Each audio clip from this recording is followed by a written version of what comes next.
नमस्कार। संकल्प से सफलता के इस YouTube चैनल पर मैं शिल्पी आप सबका फिर से एक बार स्वागत करती हूँ अपने PYQ सीरीज में। ये सीरीज 2013 से 2025 तक के हर विषय को लेकर पढ़ाई जाएगी, जिसमें हम UPSC प्रीलिम्स 2013 से 2025 तक के सारे विषयों के प्रीलिम्स के PYQ को कंप्लीट करेंगे। फिलहाल हम पॉलिटी को देख रहे थे, जिसमें 2017 के पार्ट 1 यानी कि कुछ प्रश्नों को उसमें देख लिया था। बचे हुए 17 के कुछ जो है प्रश्नों को यहाँ पर एक्सप्लेनेशन के साथ देखेंगे, समझेंगे कि कैसे सॉल्व करना है। सारी चीज़ों को समझते हुए हम आगे बढ़ेंगे। और अगर आपने पिछला वाला प्रोग्राम जो है इसमें नहीं देखा है, यानी कि इसका दूसरा पार्ट अगर आपने अभी तक नहीं देखा है 2017 का, तो जाके देख लीजिए, क्योंकि वो भी 2017 के लिए ही मैंने पढ़ाया था, तो वो भी बहुत इंपॉर्टेंट है। तो यहाँ पर बुकलेट संख्या ए है और 2017 की बात करें, आज जो हम प्रश्नों को सॉल्व करने वाले हैं वहां से शुरू होगा 57 प्रश्न से, ठीक है। यानी कि 57 नंबर यहाँ पर हम प्रश्न का देखेंगे। ये बाइलिंगुअल यहाँ पर प्रश्न पत्र आता है, हिंदी और इंग्लिश दोनों भाषाओं में यहाँ पर सवाल जो है उपलब्ध रहते हैं। आप जिस भाषा में सहज है उसको कर सकते हैं। क्वेश्चन नंबर 57 पर हम आते हैं, ठीक है। क्वेश्चन नंबर 57 पर हम आते हैं और उसे सॉल्व करने का प्रयास करते हैं। तो प्रश्न आपका कह रहा है, स्पष्ट हो रहा है? प्रश्न कह रहा है यहाँ पर, पहले हम ड्रॉ के लिए ले लेते हैं। कह रहा है कि लोकसभा के निर्वाचन के लिए नामांकन पत्र, ऑप्शंस हैं आपके, ए भारत में निवास करने वाले किसी भी व्यक्ति द्वारा दाखिल किया जा सकता है। ऑप्शन बी कह रहा है जिस निर्वाचन क्षेत्र में निर्वाचन लड़ा जाना है वहां के किसी निवासी द्वारा दाखिल किया जा सकता है। ऑप्शन सी क्या कह रहा है कि भारत के किसी नागरिक के द्वारा जिसका नाम किसी निर्वाचन क्षेत्र की मतदाता सूची में है दाखिल किया जा सकता है। ऑप्शन डी कह रहा है भारत के किसी भी नागरिक के द्वारा दाखिल किया जा सकता है। और यहाँ पर इस प्रश्न का उत्तर क्या होगा? इस प्रश्न का उत्तर हो जाएगा ऑप्शन सी, ठीक है। ऑप्शन सी यहाँ पर करेक्ट होगा, लेकिन हमें क्या करना है, एक्सप्लेनेशन से समझना है, क्योंकि एक्सप्लेनेशन अपने आप में कई प्रश्नों को लिए हुए होता है, ठीक है। अब यहाँ पर देख लेते हैं जो प्रश्न कह रहा है आपका, यहाँ पर है प्रश्न संख्या 57 का आंसर की, ठीक है। अब यहाँ पर क्या है, देखिए एक सेकेंड रुकिए। लोकसभा चुनाव लड़ने की योग्यता को सरल भाषा हिंदी में दिया गया है। भारतीय संविधान के अनुसार जो लोकसभा के चुनाव है उनके लिए उम्मीदवारों की कुछ योग्यताएं हैं।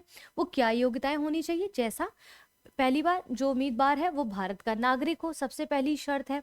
दूसरी शर्त क्या है कि उम्र कम से कम 25 वर्ष मिनिमम होनी चाहिए। तीसरी शर्त है किसी संसदीय क्षेत्र की मतदाता सूची यानी कि वोटर लिस्ट में उसका नाम दर्ज होना चाहिए ही चाहिए। अगर ये तीनों शर्तें पूरी हो जाती हैं तो व्यक्ति लोकसभा चुनाव के लिए नामांकन दाखिल कर सकता है। स्पष्ट है? अगला प्रश्न है संख्या आपका बुकलेट नंबर ए 2017 में क्या है? अगला प्रश्न संख्या आपकी हो जाएगी 76। चलिए अब हम प्रश्न संख्या पे चलते हैं अपने PDF पर, 76 पर चलते हैं यहाँ पर, ठीक है। 76 पर चलते हैं, प्रश्न संख्या 76 पर चलते हैं। और इससे पहले वाले प्रश्न जिसने 2017 के नहीं देखे हैं तो जाके देख लीजिएगा, उसका वीडियो भी संकल्प से सफलता की YouTube चैनल पर पड़ा हुआ है। प्रश्न संख्या 76 है, ठीक है।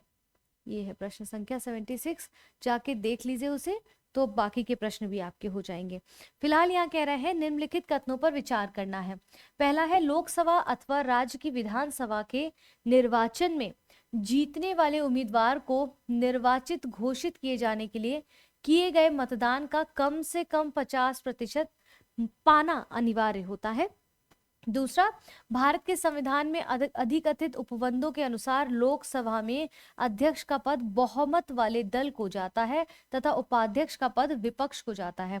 उपरोक्त कथनों में से कौन से कथन सही है? केवल एक, केवल दो, एक और दो दोनों, ना तो एक ना ही दो। तो इस प्रश्न का उत्तर आपका यहाँ पर क्या हो जाएगा? इस प्रश्न का उत्तर यहाँ पर क्या होगा सही? आइए इसको देखते हैं, यहाँ पर इसको इसमें देखते हैं, ठीक है। तो इस प्रश्न का उत्तर यहाँ होगा आपका ऑप्शन डी, यानी कि यहाँ पर कौन सा प्रश्न का उत्तर ठीक होगा? ऑप्शन डी, यानी कि दोनों ही गलत है, ना तो एक सही है ना ही दो सही है। तो क्या सही है? देखिए यहाँ पर कह रहे हैं उप थीम जनप्रतिनिधित्व, थीम क्या है? जनप्रतिनिधि, अध्यक्ष स्पीकर और उपाध्यक्ष डिप्टी स्पीकर की बात कर रहे हैं ठीक है।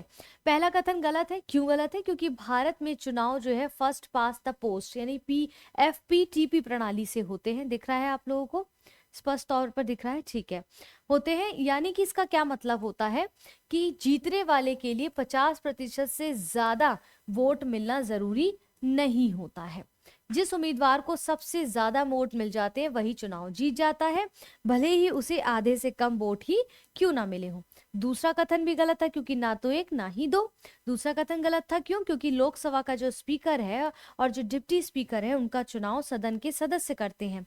लेकिन कॉन्स्टिट्यूशन में, संविधान में लिखा गया कोई नियम नहीं है, बल्कि एक ये परंपरा है, क्या बोलते हैं, टेंडेंसी है, या बोलते हैं कि एक तरीका है, ये चला आ रहा है, ठीक है।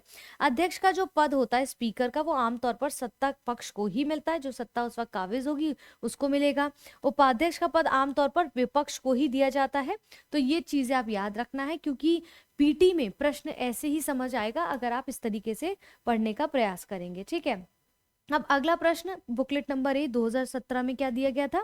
प्रश्न संख्या है अब आपकी प्रश्न संख्या 86 है, ठीक है। 86 पर हम आते हैं। हिंदी इंग्लिश दोनों में है। अगर आप लोगों को चाहिए कि इंग्लिश में भी इसको पढूं तो मुझे कमेंट कर दीजिएगा, मैं इसको इंग्लिश में भी कर दूंगी, क्योंकि बाइलिंगुअल है ये, ठीक है। अब प्रश्न है, भारत में मताधिकार और निर्वाचित होने का जो अधिकार है वो मूल अधिकार है, नैसर्गिक अधिकार है, संवैधानिक अधिकार है, या विधिक अधिकार है? तो इस प्रश्न का उत्तर यहाँ पर क्या हो जाएगा? इस प्रश्न का उत्तर यहाँ पर हम देख लेते हैं कि क्या होगा। इस प्रश्न का उत्तर देखने के लिए यहाँ पर ऑप्शन सी होगा। इस प्रश्न का उत्तर ऑप्शन सी होगा, यानी कि ये क्या है? एक संवैधानिक अधिकार है। भारत में जो मताधिकार है और निर्वाचित होने का अधिकार है, संवैधानिक अधिकार है। आइए इसको डिटेल में समझते हैं, बाकी के कॉन्सेप्ट को क्लियर करते हैं। यूनिवर्सल अडल्ट फ्रांसिस जो क्या है, सार्वभौमिक मताधिकार क्या है?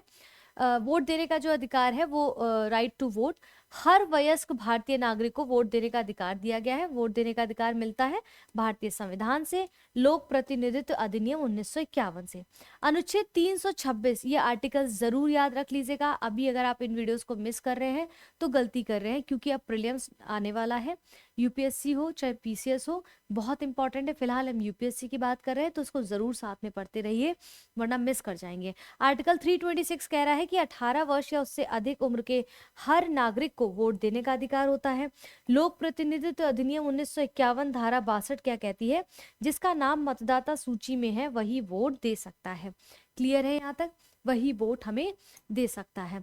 61वां संविधान संशोधन अधिनियम क्या कहता है? कि मतदान की उम्र 21 वर्ष से घटाकर 18 वर्ष कर दी गई है, यानी कि 18 प्लस की जो उम्र है जिसकी नाम मतदाता सूची में, उसे वोट देने का अधिकार है। बेसिकली शॉर्ट टर्म में कहा गया है। अब अगला प्रश्न संख्या है आपकी 86। प्रश्न संख्या 86 है, और चलते हैं 86 प्रश्न संख्या पे। हम यहाँ पर 86 हमने कर लिया है, माफी चाहती हूँ। 91 है, ठीक है, प्रश्न संख्या 91 है यहाँ पर। ये रहा 91 आपका। भारत में ध्यान से देखिएगा, भारत में यदि कछुए की एक जाति को, 91 तो नहीं होगा ये मेरे ख्याल से, 90 होगा। हाँ, ये तो फिर अपना वो हो गया ना, पॉलिटी का प्रश्न नहीं है ना ये तो। 90 नंबर, हाँ ये रहा। निम्नलिखित कथनों पर विचार करिए। कह रहे हैं भारत का निर्वाचन आयोग 5 सदस्यीय निकाय है। दूसरा है संघ का गृह मंत्रालय आम चुनाव और उपचुनाव दोनों के लिए चुनाव कार्यक्रम तय करता है। तीसरा है निर्वाचन आयोग मान्यता प्राप्त राजनीतिक दलों के विभाजन और विलय से संबंधित विवाद निपटाता है। उपयुक्त कथनों में से कौन से कथन सही है? केवल 1 और 2, केवल 2, केवल 2 और 3, केवल 3। तो इस प्रश्न का उत्तर यहाँ पर क्या हो जाएगा? आइए इसको हम एक्सप्लेनेशन के थ्रू समझने का प्रयास करते हैं। यहाँ पर यहाँ कह रहे हैं कि इलेक्शन कमीशन भारत का निर्वाचन आयोग की बात कर रहे हैं यहाँ पर, ठीक है। प्रश्न आपसे क्या पूछ रहा था? प्रश्न आपसे कह रहा था कि निर्वाचन आयोग 5 सदस्य, मतलब निर्वाचन आयोग के विषय में पूछा गया है। एक सेकेंड, हाँ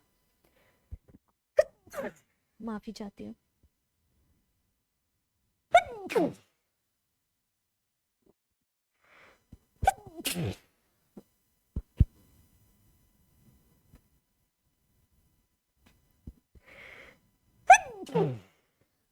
मेरे साथ ये बड़ी समस्या है कि छींक जो आती है ना, वो एक नहीं आती, 2-3 साथ में आती है।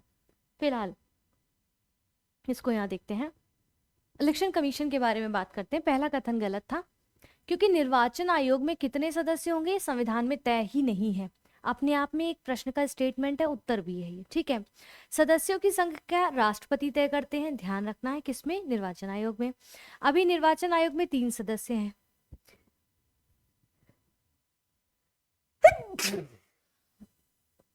इसके बाद दूसरा कथन भी गलत है, क्योंकि निर्वाचन आयोग का जस्ट अ मिनट प्लीज, निर्वाचन आयोग का मुख्य काम क्या है? चुनाव की तारीखें और पूरा चुनाव कार्यक्रम तय करना, ठीक है, इसलिए कथन दूसरा भी गलत था। अब इसके बाद कह रहे हैं चाहे वह आम चुनाव हो या फिर उपचुनाव हो। कथन तीसरा क्या कहता है निर्वाचन आयोग के बारे में? राजनीतिक दलों को मान्यता देता है, ये उन्हें चुनाव चिन्ह देता है और चिन्ह से जुड़े विवादों को भी सुलझाता है। कौन? निर्वाचन आयोग, ठीक है। देखिए और क्या व्याख्या कह रही है, और क्या व्याख्या में कहा गया है यहाँ पर। अच्छा, यहाँ तक ही कहा गया है। इसलिए आपने क्या देखा यहाँ पर कि प्रश्न था कि भारत का निर्वाचन आयोग 5 सदस्यीय निकाय है, संघ का गृह मंत्री, ये सब चीजों को बोला गया, एक्सेट्रा एक्सेट्रा।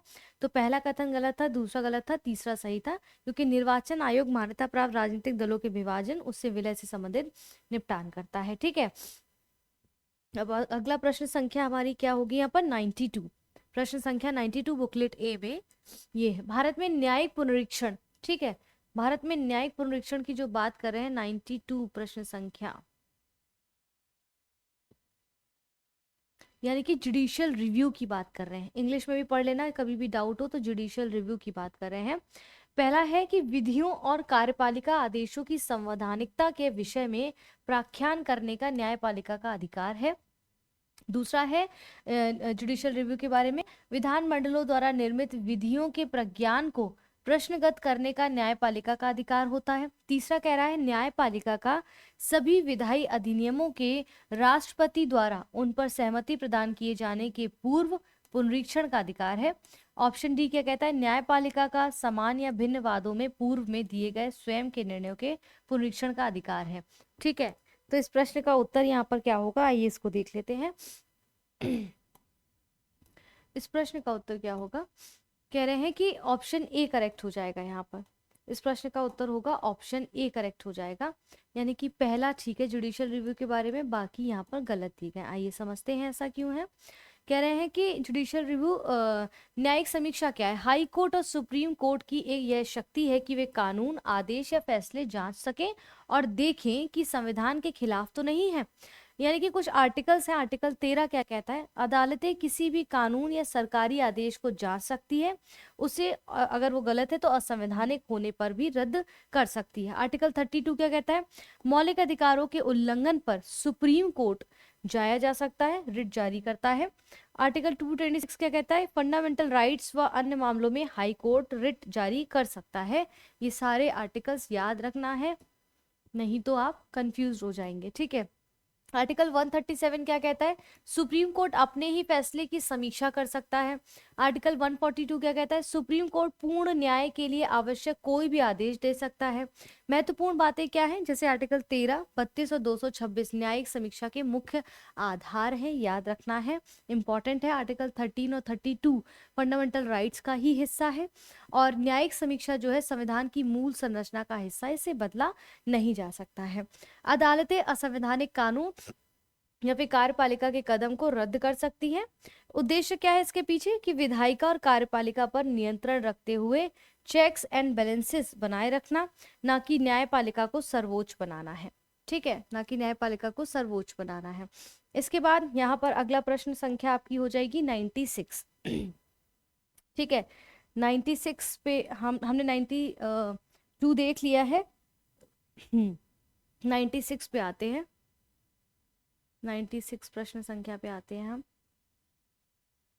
किसी राज्य में राष्ट्रपति शासन की उद्घोषणा के निम्नलिखित में से कौन से परिणामों का होना आवश्यक नहीं है? ऑप्शन ए, राज्य विधानसभा का विघटन। ऑप्शन 2, राज्य के मंत्रिपरिषद का हटाया जाना। ऑप्शन 3, स्थानीय निकायों का विघटन। नीचे दिए गए कूट का प्रयोग कर सही उत्तर चुनना। केवल 1 और 2, केवल 1 और 3, 2 और 3, 1, 2 और 3। इस प्रश्न का उत्तर यहाँ पर क्या हो जाएगा? आइए एक्सप्लेनेशन से इसको समझने का प्रयास करते हैं।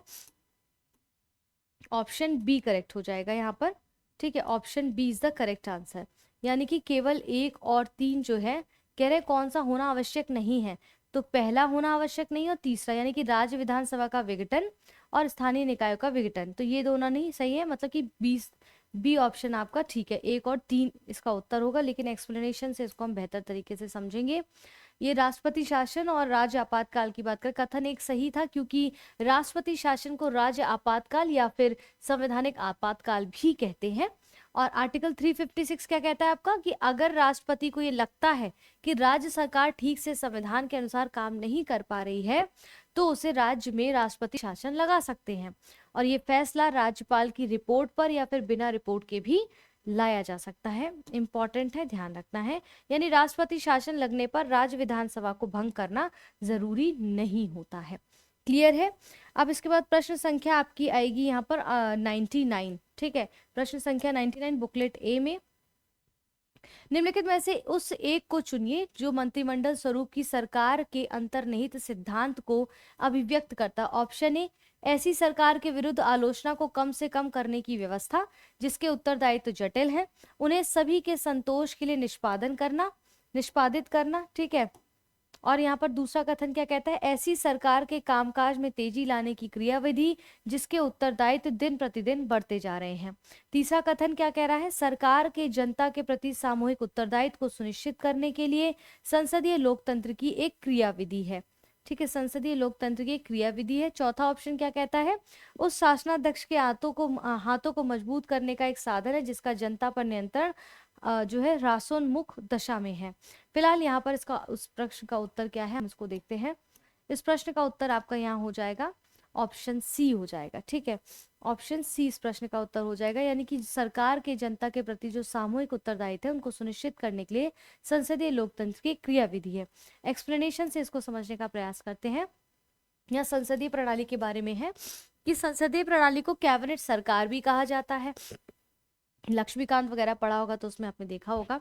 इसमें कार्यपालिका यानी कि सरकार और विधायिका यानी कि संसद के बीच सामूहिक जिम्मेदारी होती है। ये भारतीय संविधान की मूल संरचना है जिसको हम बेसिक स्ट्रक्चर कहते हैं। इसको जरूर पढ़ के जाइएगा, पीटी में से कई बार प्रश्न डायरेक्ट पूछ लिए जाते हैं, ठीक है, इंपॉर्टेंट है ये। इसके बाद है आपका प्रश्न संख्या 100 बुकलेट नंबर ए में। बुकलेट नंबर ए में प्रश्न संख्या 100 है, यहाँ पर दिया गया आखिरी प्रश्न है ये 2017 का पॉलिटी का। इसको कर लेते हैं। निम्नलिखित में से कौन सी एक भारतीय संघ राज्य पद्धति की विशेषता नहीं है। ऑप्शन ए, भारत में स्वतंत्र न्यायपालिका है। ऑप्शन बी, केंद्र और राज्यों के बीच शक्तियों का स्पष्ट विभाजन किया गया है। ऑप्शन सी, संघवाद होने वाली इकाइयों को राज्यसभा में असमान प्रतिनिधित्व दिया गया है। ऑप्शन डी, ये संघवाद होने वाली इकाइयों के बीच एक सहमति का परिणाम है। तो पूछ रहे कौन सा कथन इसमें सही नहीं है, ठीक है, कौन सा सही नहीं है। तो आइए इसमें देखते हैं इसके एक्सप्लेनेशन को। अच्छा, ये भी देखो आप कर रहे हैं क्या, ठीक है, ऑप्शन डी यहाँ पर कह रहे हैं, ऑप्शन डी यानी कि यहाँ पर ये सही नहीं है भारतीय संघराज पद्धति के लिए, बाकी की विशेषताएं सारी करेक्ट है। आइए एक्सप्लेनेशन देखते हैं इसका। कह रहे हैं सरकार के प्रकार है, फॉर्म ऑफ गवर्नेंस, भारत का संघीय ढांचा, विकल्प ए बी सी सही है। हमने देखा भारत ने संघीय शासन प्रणाली अपनाई है लेकिन इसमें एकात्मक यानी कि यूनिटरी झुकाव ज्यादा दिखता है, इसलिए सभी राज्यों को पूरी तरीके से स्वतंत्र शक्तियां नहीं है। इसी कारण भारत को अर्धसंघीय यानी कि क्वासी फेडरल कहा जाता है। हमने जब भी उसमें पढ़ा होगा तो देखा होगा, इस प्रकार से कहा जाता है। इसके बाद यहाँ पर क्या कह रहे हैं, संघ यानी कि फेडरलिज्म की कुछ विशेषताएं होती हैं भारत के संदर्भ में। 2 स्तरों की सरकार है, जैसे केंद्र और राज्य, शक्तियों का विभाजन होता है इन दोनों के बीच में, लिखित संविधान है, संविधान की सर्वोच्चता है, संविधान की कठोरता है, स्वतंत्र न्यायपालिका है, द्विसदनीय व्यवस्था यानी कि बिकैमेरलिज्म यहाँ पर दिखाई देता है, ठीक है। विकल्प डी गलत था, कारण क्या है, क्योंकि भारत में फेडरेशन ऑफ स्टेट्स की जगह यूनियन और स्टेट शब्द का इस्तेमाल किया गया है। क्यों किया गया है इसको हम समझेंगे। देखिए यहाँ पर ये कह रहा है, चौथा कथन यहाँ पर कह रहा है गलत जो है गलत है, यहाँ पर चौथा कथन गलत है, पहला दूसरा है, क्योंकि ये संबद्ध होने वाली इकाइयों के बीच एक सहमति का परिणाम है, भारतीय राज्य संघ की विशेषता नहीं है। तो कह रहे हैं यहाँ पर चौथा कथन गलत है, क्योंकि भारत का संघ राज्यों के समझौते से नहीं बना, जबकि अमेरिका में संघ जो है राज्यों के समझौते से बना है, भारत में संघ ऐसा नहीं है। भारतीय राज्यों को संघ से अलग होने की अनुमति नहीं है भारत में, इसलिए भारत एक अटूट संघ यानी कि यूनियन है जिसे तोड़ा नहीं जा सकता कभी भी। हालांकि राज्यों की सीमाएं नाम और संख्या बदली जा सकती है, जो कि हमने देखा भी है। डॉक्टर बी आर अम्बेडकर ने इसी वजह से भारत को टूट ना सकने वाला संघ लेकिन बदला जा सकने वाला राज्य कहा था, इसलिए इंपॉर्टेंट है यहाँ पर। ठीक है, यहाँ तक क्लियर है।